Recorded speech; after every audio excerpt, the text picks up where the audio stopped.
right, so Adam just called, told me to meet him at Laughing Dog Brewing in Sandpoint, Idaho. So we headed on over. We're about to pull in and see what he has in store for us today. Are you guys seeing this? Oh my goodness.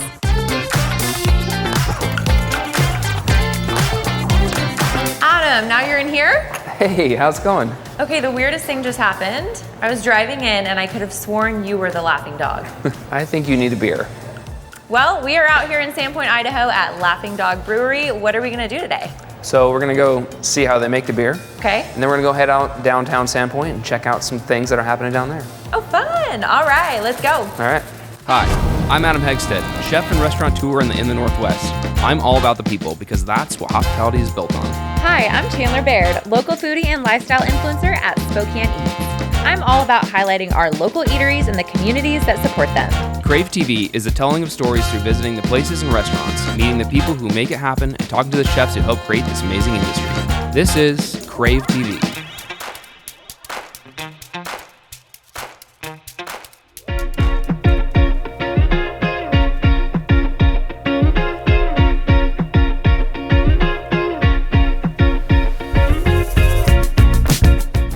This is super cool and where all the magic happens. That's where all the magic happens, and the All team right. to do it right here. These are our brewers, Evan and Matt, and they'll run you through the process, and I'll catch you in the tasting room. Cool, see ya. All right. So I guess walk me through like a typical day. You show up and how do you start? For the most part, it starts with planning.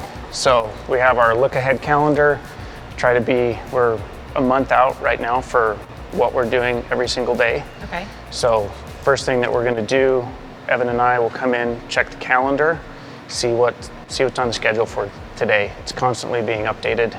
So every day is a little bit different. It is. Okay, that's It is. fun.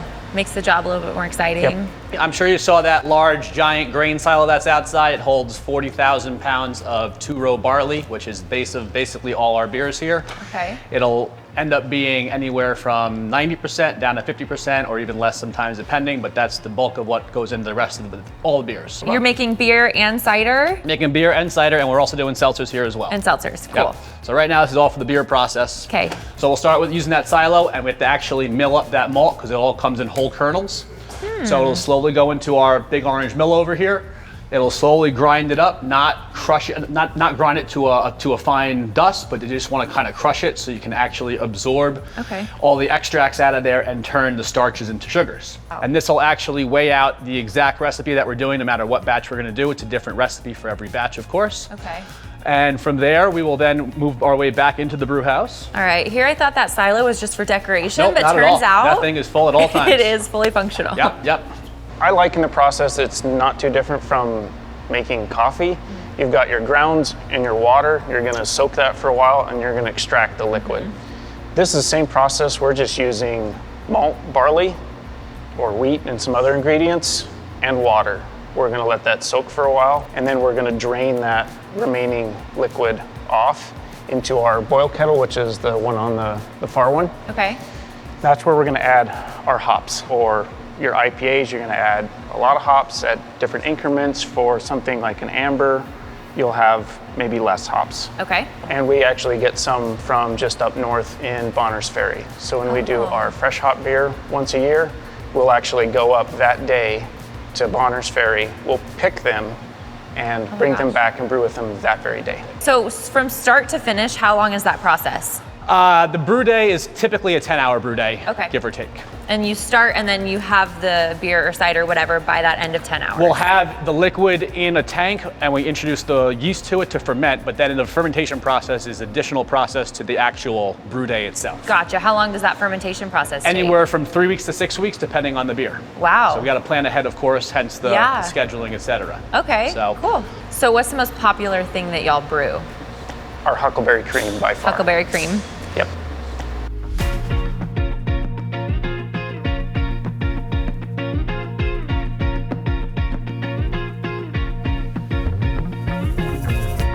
This will be our filtration process. After fermentation is complete, all the yeast drops out. We actually will reharvest the yeast and reuse it. We can actually use it up to 15 or 18 different times as long as they're going from similar batch to similar batch. Okay. So obviously you can see we start out with a hazy product. and then after it runs to this series of filter pads, Wow. it's And- going to come out Yeah. crystal clear. And this is what you're Magic. that's Yep. what you're left with. Okay, very cool. Exactly. Before and after. Yeah. And that just makes it a nice, cleaner, crisper product. And from there, we move this product into our bright beer tank. And you can consider most everything on that side of the brew house an unfinished product, Okay. basically. Once it crosses this threshold into these tanks, this is considered a Finished product. finished product. Interesting. Clear, it's almost ready to drink. We'll just have to touch up the carbonation a little bit because we're going to lose some along the way, and you Okay. want to have that specific mouthfeel. Obviously, the seltzers you want to have a little bit higher carbonation than the ciders, and the ciders you want to have a little bit higher than the beer. So everything's going to be a little bit different depending on the style of beer or the style of liquid that you're actually producing. And then from these tanks, we can either put it into kegs, or we have our canning line over here, which we can hook up, and then we can can whatever we need to can off that. How cool. And Okay. yeah. So Laughing Dog, what's the story behind the name? There was a dog named Benny many Benny. years ago, and that was the original dog that was affiliated with the brewery, and the owner decided that he always had a smile on his face, and they wanted to call it Laughing Aw. Dog, So and the name stuck. So. Big dog person, so. And then I love all the merchandise you guys have that kind of goes in with the puns on the dogs. Sure, sure. Yep, a lot of the names were centered around that. So Okay. It's fun, it's memorable. I like it. Let's head on over and we'll chat a little bit more. Of course.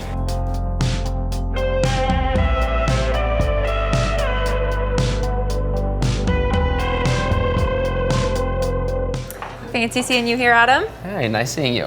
What are you drinking? I have the Inland Empire Amber. This is a beer that we developed with these guys for our Eat Good Group restaurant, Okay. and I'm pretty proud of it. I think it's delicious. Great. Well, they just showed us how to make some really cool ciders. So what do you guys recommend?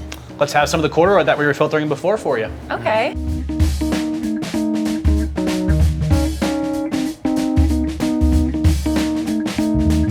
We'll be right back with more Crave TV after this.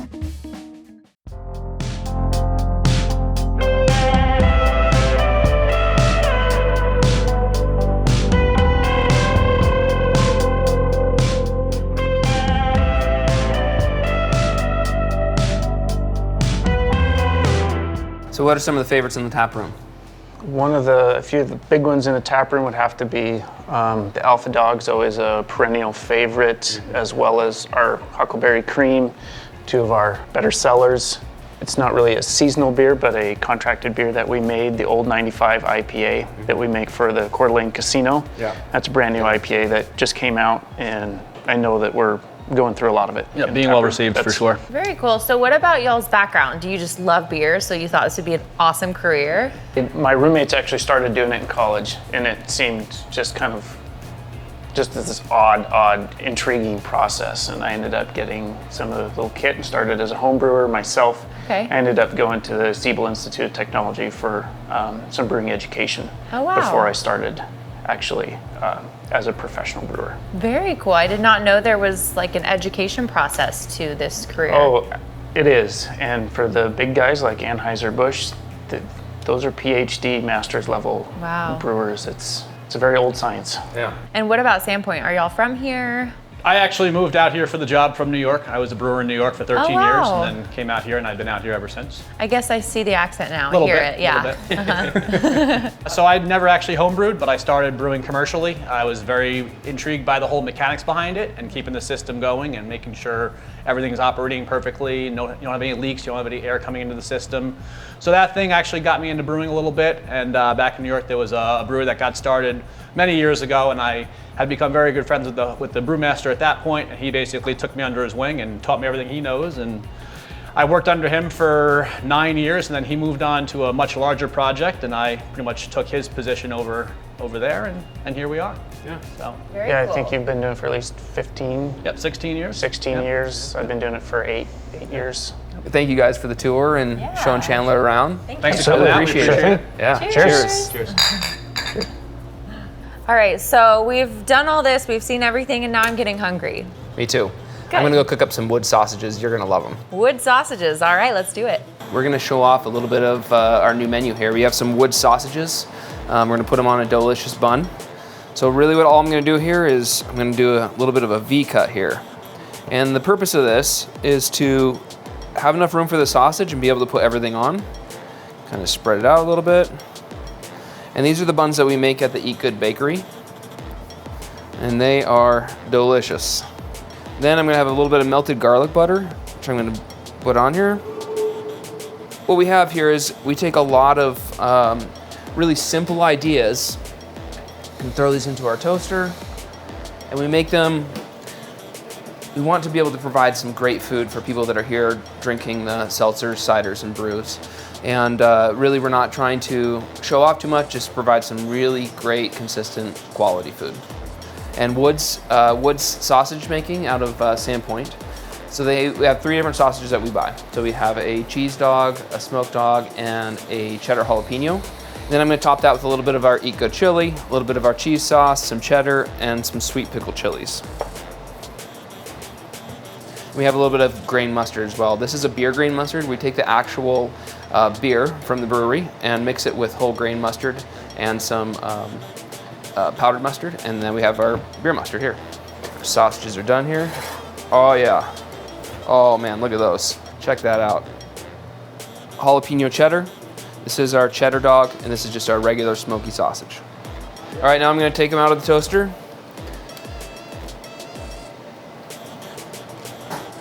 And we're just gonna put a sausage on top of each one. Ooh boy, those are hot.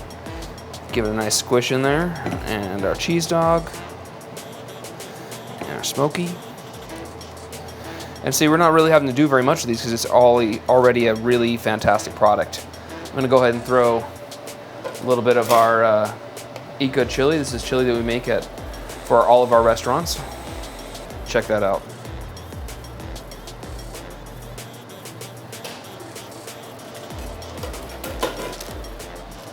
Throw a little bit of shredded cheddar on top.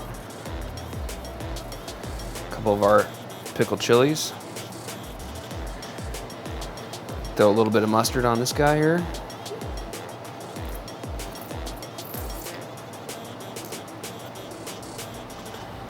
All right, check that out.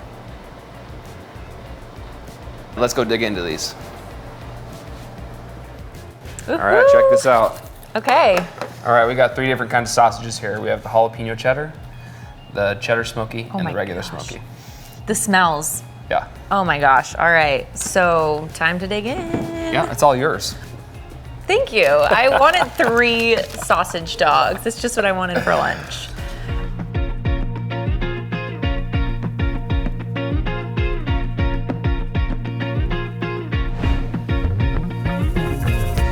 So it's such a beautiful place here. It is. We love skiing at Schweitzer, right up the mountain. Yeah. And I love this community. It's Oh my it's gosh. a great place to be. Yeah, it's a hidden gem.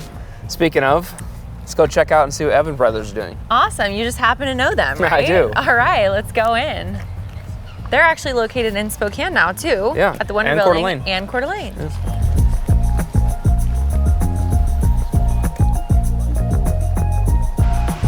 Hey, guys. Hey guys, how's it going? Nice to see you guys. Hello. You too. What are you guys doing here? Good to see you. Good to see you. Come check out your facility here. Awesome. perfect. Well, come on inside. Can we get you some coffee? That'd be great. All right. Let's do it. In for a tour.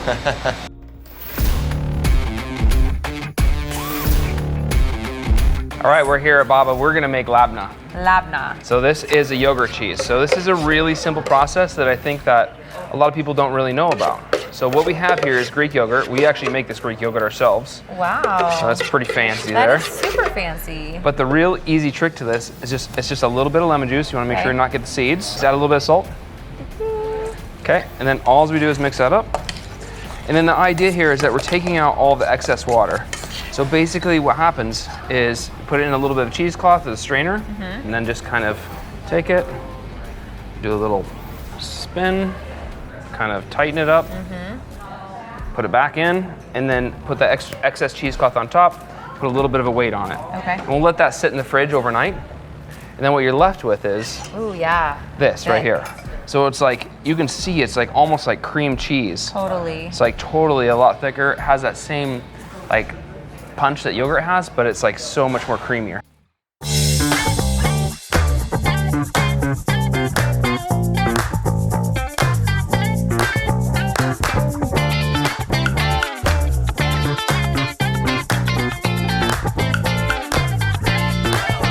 Come on on in, guys. We'll show you where all the roasting happens.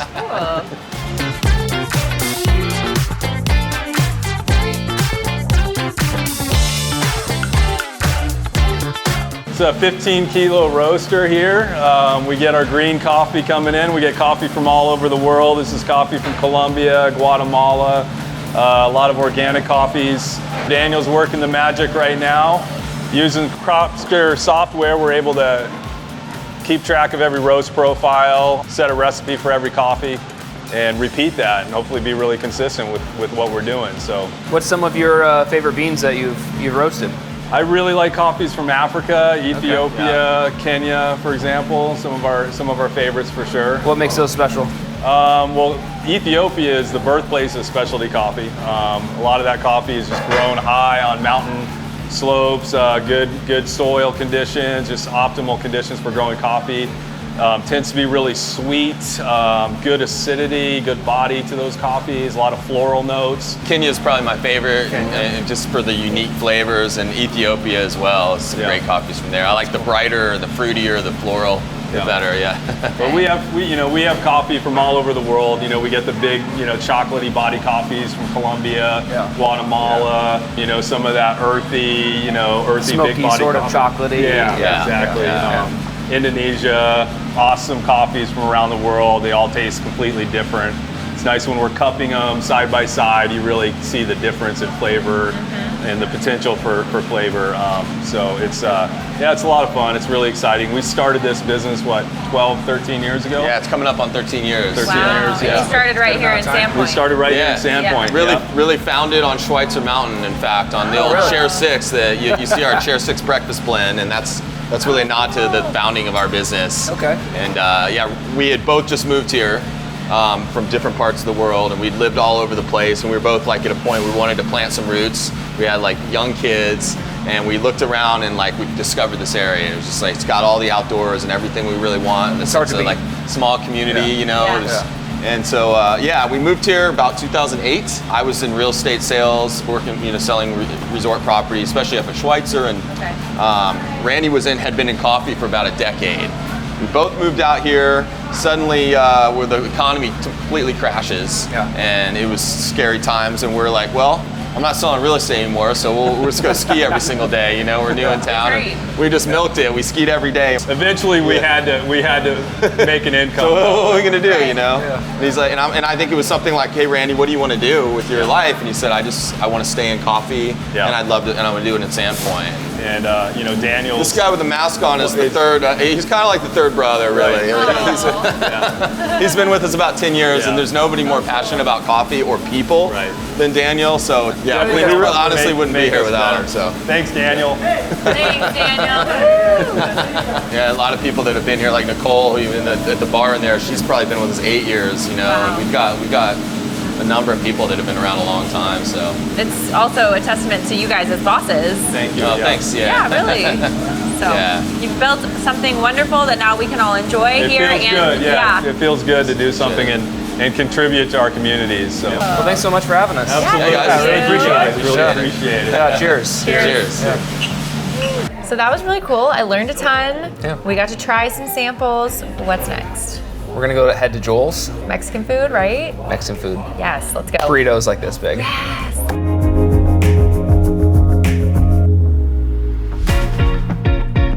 This place is amazing. You're gonna love it. I can't wait. Chips We're gonna and meet up salsa. with Cory. Oh, Cory's here. What's up? Let's go eat.